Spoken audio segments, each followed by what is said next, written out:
Okay, well, we'll just go ahead and begin. Welcome to the 2020 DFW Solar Tour, our last house of the day, but certainly not least. We definitely have Mark McCollom and Tracy Wallace here to tell you some great information.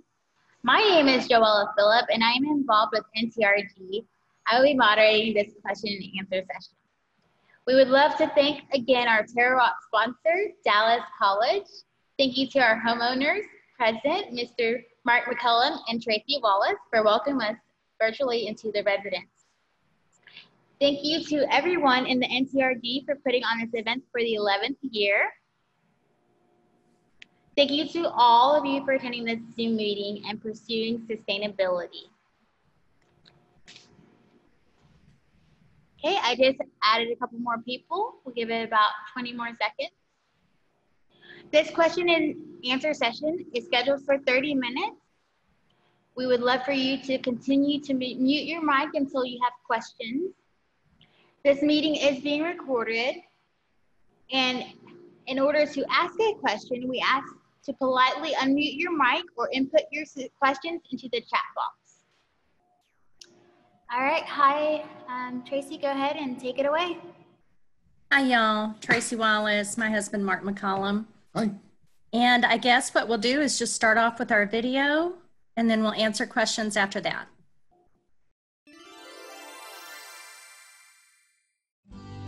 Hi, my name is Tracy Wallace, and this is my husband, Mark McCollom.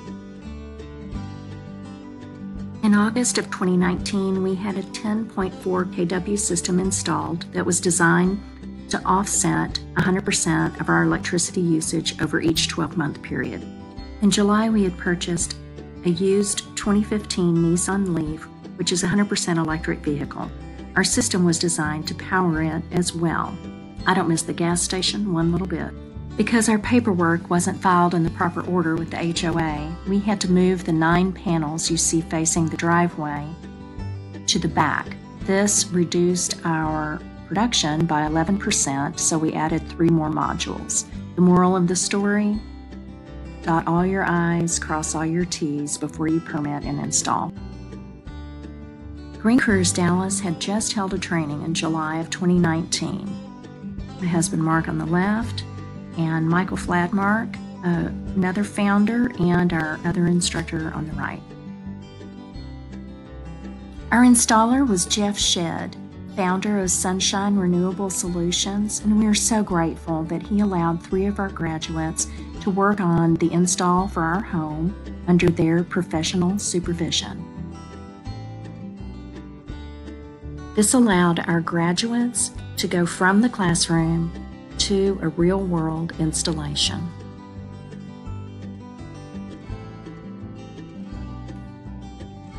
Eddie was hired by Ed Solar and remains a solar installer to this day, and often works with Mark, who began his own solar installation business as well, Skygate Solar. Eddie is thrilled to be working in the solar industry, making more money than he's ever made in his life, after being falsely incarcerated for 36 years. He's grateful to be in an industry that is doing something good for the earth and uses the natural resource of sunlight to power people's homes every day. Again, we want to thank Jeff Shedd of Sunshine Renewable Solutions for giving Green Careers Dallas graduates the opportunity to work on our home installation. As Jane Goodall aptly put it, you cannot get through a single day without having an impact on the world around you. What you do makes a difference, and you have to decide what kind of difference you want to make. So if you're considering solar, check it out, go for it. It makes a difference to the entire earth and all the creatures on it. Yes, Rosa asked that question. I'm going to repeat it. How long did it take you to resolve your issues with the Homeowners Association? Do you remember? I would say it took us a couple of months or something like that. It took a couple of months because we had some meetings with them. We were kind of negotiating back and forth. And then once we had the path forward defined, then we had to go back to Sunshine Renewable Solutions and change the plan, get the get it reapproved from the city and all that kind of stuff, and then do the changes. So yeah, it's definitely worth making sure that you have all of that approved in writing before you go forward. We thought we had it approved. We thought our installer had done it. And anyway, they didn't have great communication within their own team. Mm-hmm. And so Jeff Shedd thought it had been done by his team, and it had not. So there you go. Out of curiosity, do you think that, did they have an actual policy against it, or was the HOA just a little torqued that they felt like they hadn't been asked in the right order? No, they have a policy against it. Okay. And into the original bylaws of the HOA back in the 90s. And then, a lot of them weren't aware of the Texas law, but there is an exception to the law that if you don't get permission before you start the construction, then they don't have to give it to you. So if we wanted to really be unfriendly about it, we could have removed the whole thing and then forced them to say yes and put the whole thing back on. But yeah, we were just trying to be nice about it. And so we just came up with a compromise. Well, that's what people should do. Compromise. Yeah. It works better for everyone when that happens. So this is Michael here. Did you have to go for a redo on your interconnect agreement with Encore? No. Because you changed the size and the production? We didn't have any new stuff to sign because our inverter stayed the same. Oh, yeah. Clips, during the part of the day. So our output to the utility was identical. So they didn't really seem to care. Why did you choose to go solar? Say that again? Why did you choose to go solar? I had always wanted to. And my heart bleeds green is the bottom line. And I had always wanted to go solar, and for the earth, for generations to come, it just felt like the right thing to do. And even though if you look back 10 years ago, being a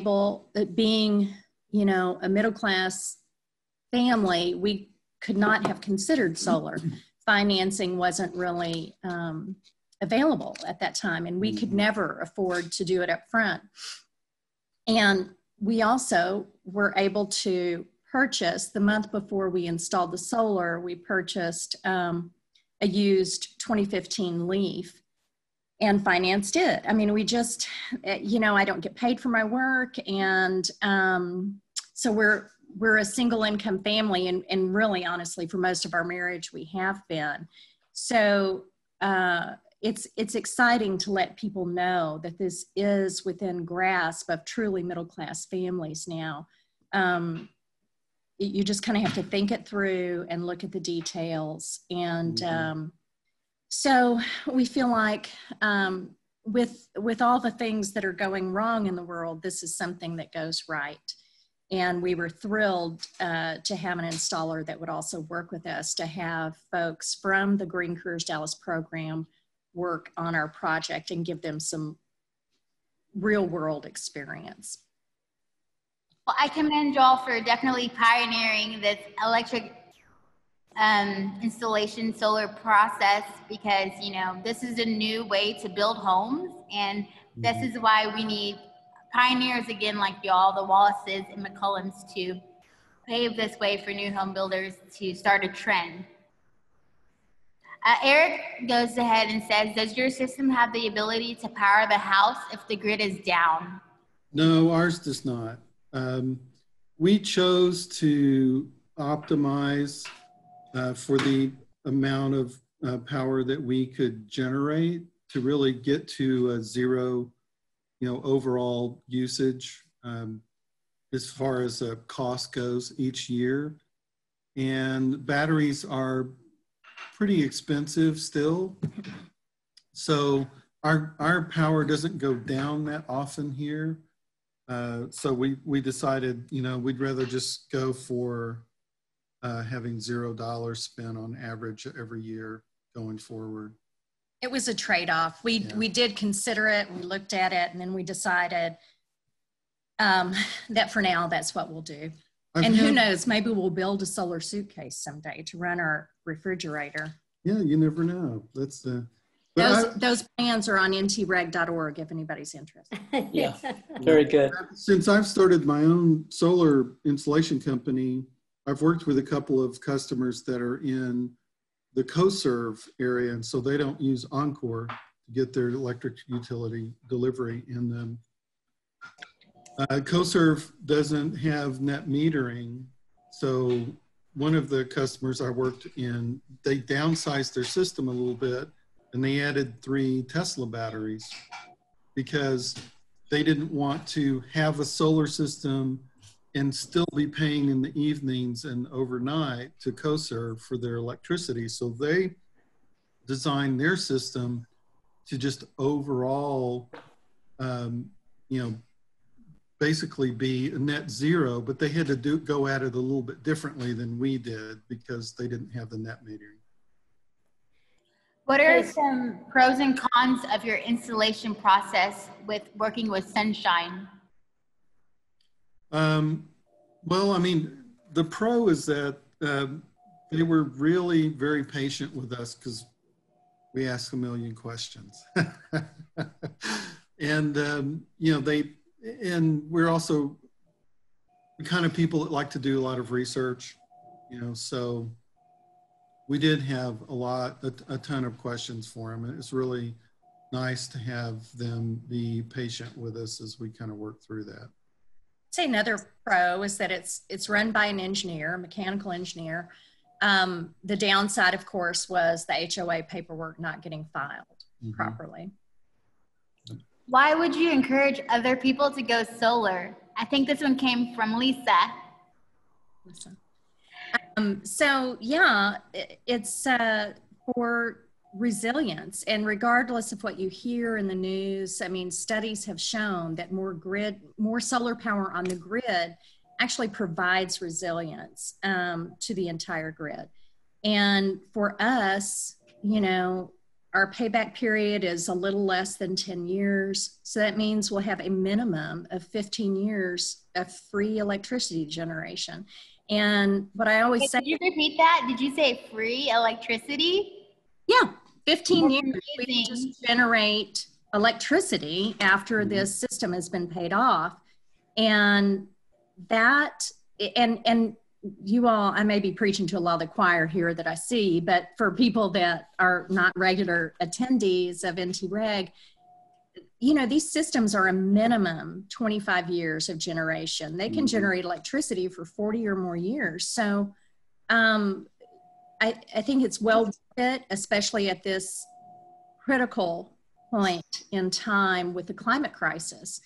And of course it should be being done on a huge scale. Corporate, you know, it should be being done on a huge scale. But in the meantime, we can look our kids in the eye and say we did what we could. How do you think it impacted the value of your home? Well, it's definitely increased the value of the home. I mean, what homeowner wouldn't want to buy a house and, you know that you didn't have to pay for electricity ever, pretty much, you know? It's definitely something that people are interested in. And for anybody who doesn't know this, I mean, solar panels are tough as nails. They're way tougher than our asphalt composite roofs.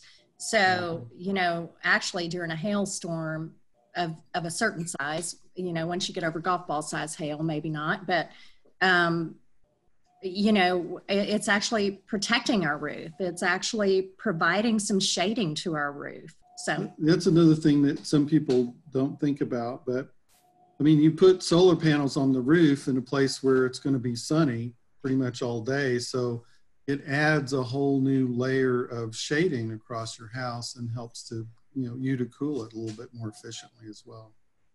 That is absolutely true. I know that I've got solar panels on my roof, and on the south side of the roof, if I go up into my attic in the summertime, which can't stay up there very long, I can actually lay my hand on the bottom side of the roof and it's ambient temperature. I go to the north side of the roof and I cannot keep my hand on the bottom side of the roof. So those solar panels really aid in keeping the attic cooler. They really do. I mean, I've been on tops of the roof this summer, and the highest temperature I measured was 192 degrees Fahrenheit. Could you tell us a little bit about the system capacity?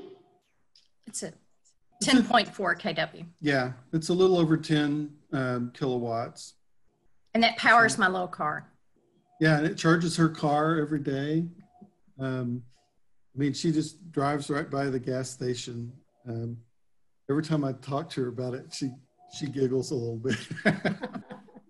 Would you like to tell the viewers a little bit about how you finance your solar system?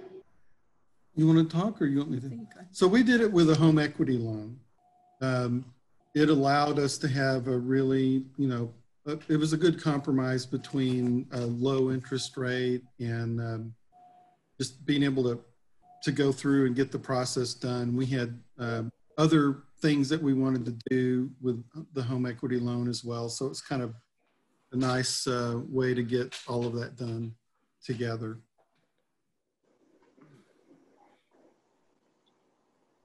I envy you. I want an electric car too that I can plug into solar and charge at home. Well, if I hadn't talked to, Ron at one of the NT Reg meetings, he's the one that told me you can get a used Leaf for $10,000 or $11,000. And I thought, okay, that we can finance. Yeah. Yeah. I mean, When do you do most of your charging for the Eevee? Is it during the day when you're actually generating solar power, or do you have to, you have to get out and about that you? Well, since the pandemic, I am home a lot more. I'm doing calls like this almost all day long. So I am here. I am starting to venture out more. I'm having some outdoor meetings like at Bonton Farms. And so generally speaking, pre-pandemic, I might have been gone a lot more during the day, but we leave it plugged in all the time when we're not using it. I don't know if that's good or bad. And really with net metering and the size of our system, it doesn't matter.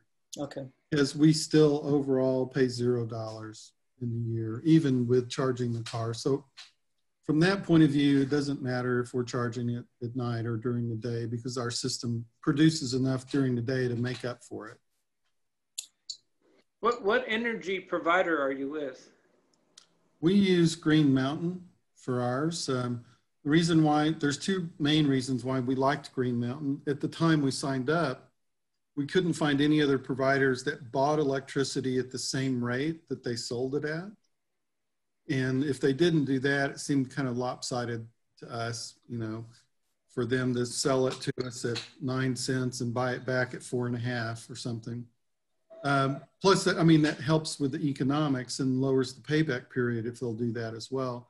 And then Green Mountain lets, if you do build up a little credit that's over the span of longer than 12 months, they let the credit just keep building up until if you cancel the contract or, sell the house or something like that, then they'll write you a check for the credit amount. Most of the other companies at the time, I don't know if it's still the case, but most of the other companies reset the credit to 0 every 12 months. I think, you have a great program there.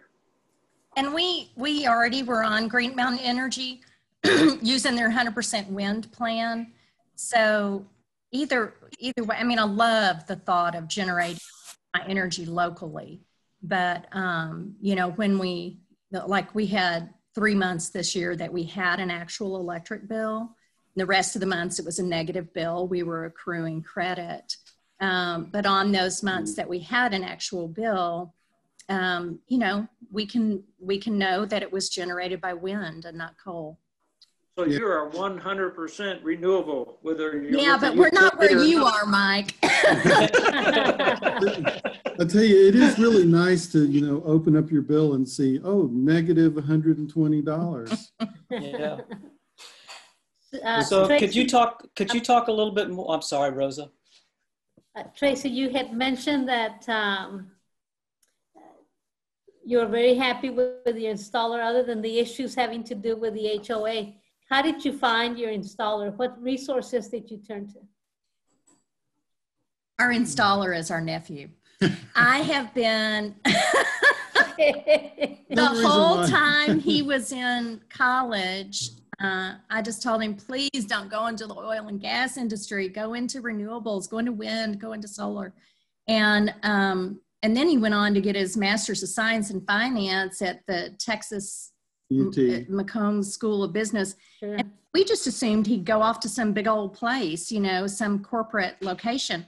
But he has entrepreneurism in his blood, runs in my family, and he decided to start his own business. And you know, we wanted to use him, and he is also a natural teacher, and so we knew that our guys from Green Careers Dallas would get some good instruction.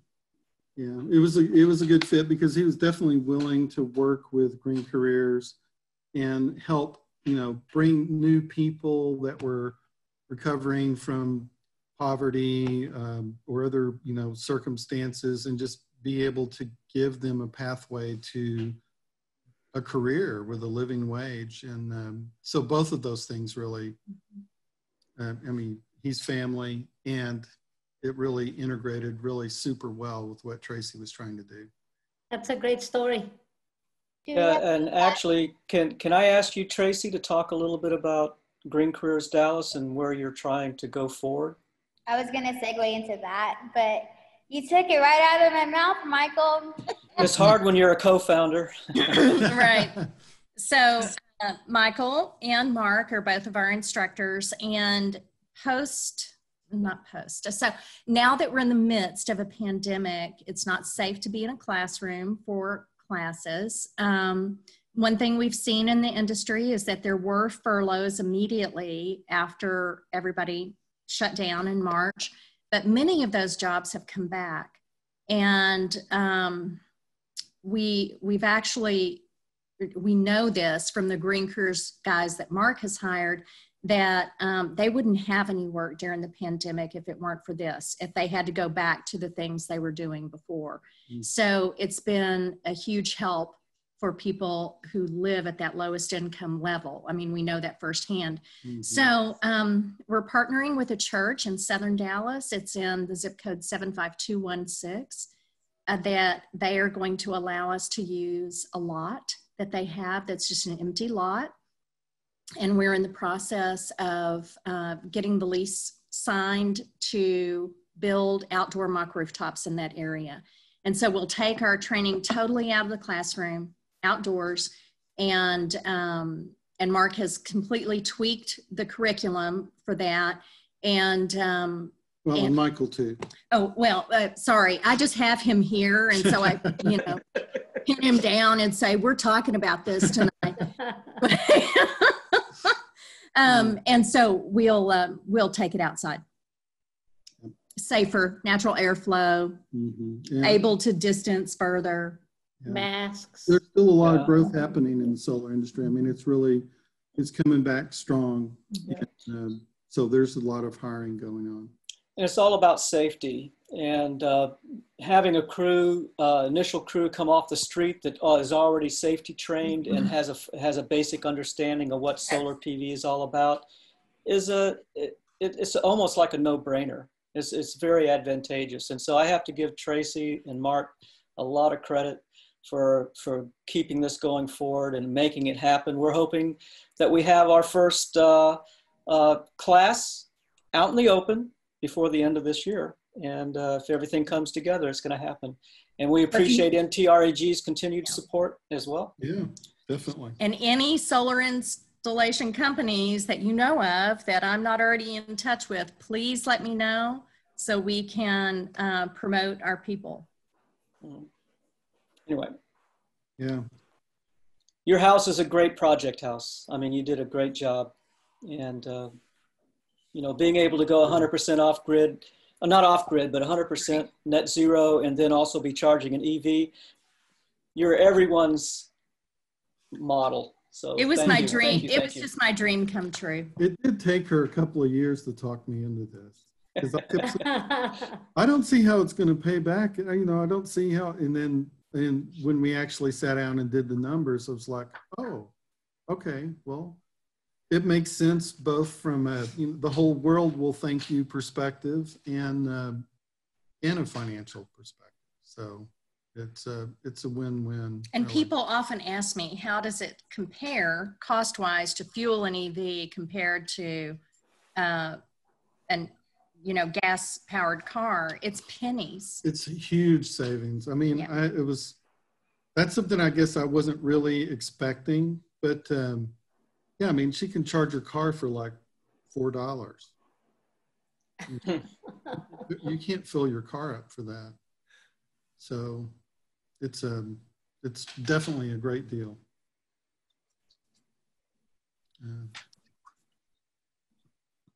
Well, it looks as if It's either. That's right, That's Eric. right. No oil changes. And for anybody who doesn't know about EVs, just very little maintenance. Yeah. if we don't have any presiding questions, then I have to jump off at 4, but if y'all want to stay and chat, then y'all can. We would love to, again, say thank you to everyone who's been participating, whether it's just been the Wallace house or any other house that we've had on the solar tour for the year of 2020. This is our 11th season, going strong. First time going virtual. And we, again, would love to thank y'all again for being here. Thanks, everybody. Thanks. Bye.